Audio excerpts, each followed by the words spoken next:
In this tutorial, we are going to publish our storytelling website to GitHub Pages. I just want to change one thing. I was having some trouble with my header 2. Instead of calling this ID name header 2 like that, I'm gonna just do -2, and whenever you change it here, you have to go into your index.html and make sure you change it here.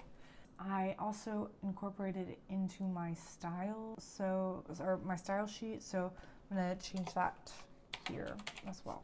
And whenever you make a change, you can open up GitHub Desktop and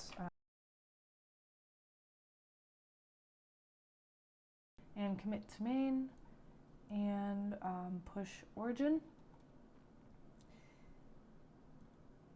And so assuming that your website is perfectly done and polished, and you want to publish it now, so we can go to view on GitHub.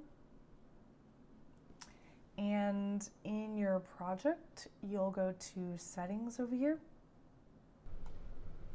You can see your repo name here. Change it to something that makes sense for you, because the way that the URL is going to look up top is it's going to look like this: username.github.io/project name. That's how GitHub Pages saves the URL. So you want your project name to be sort of, I guess, pretty simple. I would think. So this is just a demo, so I'm just going to keep it like this. And then you can go over to the left and select GitHub Pages. And if you're on a Mac, the pages might be located in a different area. You'll just have to find out where it is. It might be inside of general. So we click on Pages, click on GitHub Pages, and learn more about what this is. So these are websites for you and your projects, hosted directly from your GitHub repo. Just edit, push, and your changes are live so that you can very easily share it with other people. All you need is that link or that URL. And then here you can see it says you get 1 site per GitHub account and organization, and unlimited project sites. So you can read about user or organization sites here, and then you can read about project sites here if you would like to look at the documentation. And from here, under build and deployment, source is deploy from branch. Your branch is probably going to be main. And then the directory is going to be root likely.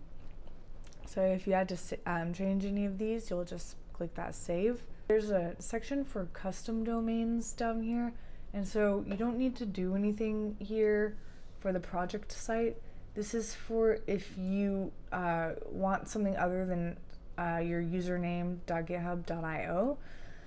You would save a custom domain here, and that's a whole process in itself. But if you're interested in that, let me know. You don't have to do anything else here. If you go over back into the code and you look down here, you can see deployments, and I've done 16 deployments because I was playing around with like custom domains. So yeah, that was way too many. But if you click on this, you can sort of get to the last thing that was deployed, or this is where you can find the deployment when it shows up. But also in settings, pages, up here, up top, if you give it several minutes, it might take up to like 10 minutes, you'll see here that your site is live, and you can click on the link there. So give it some time if you don't see anything showing up. So you might have to maybe exit out of the page and then pull the page back up. But eventually this will show up here. Your site is live at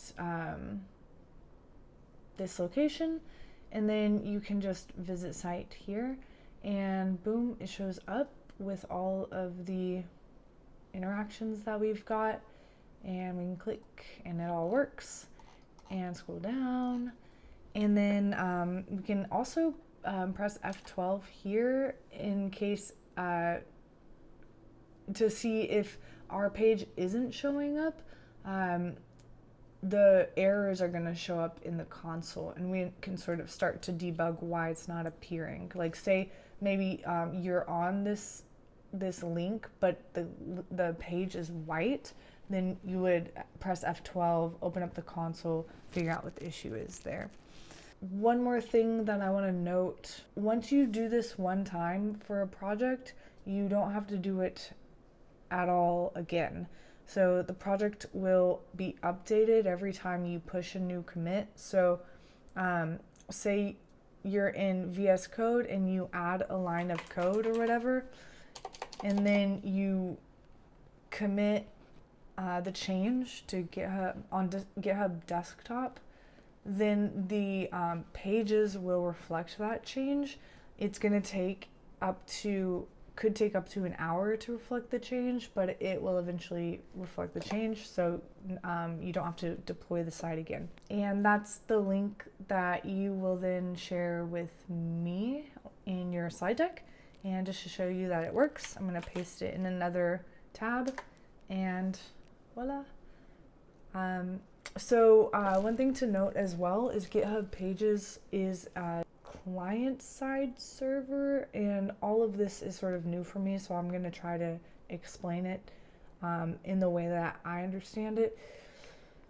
A client-side server means that whoever you share this link with, their computer has to have the ability to run whatever code you have on your page. So if your code is really expensive or it's not really optimized very well, then if somebody's trying to run it on a mobile device, it may not work so well.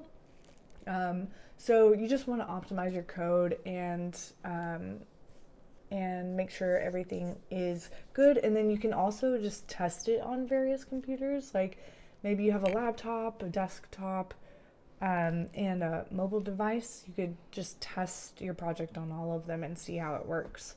It doesn't have to be perfect for this project, but it's just good to know.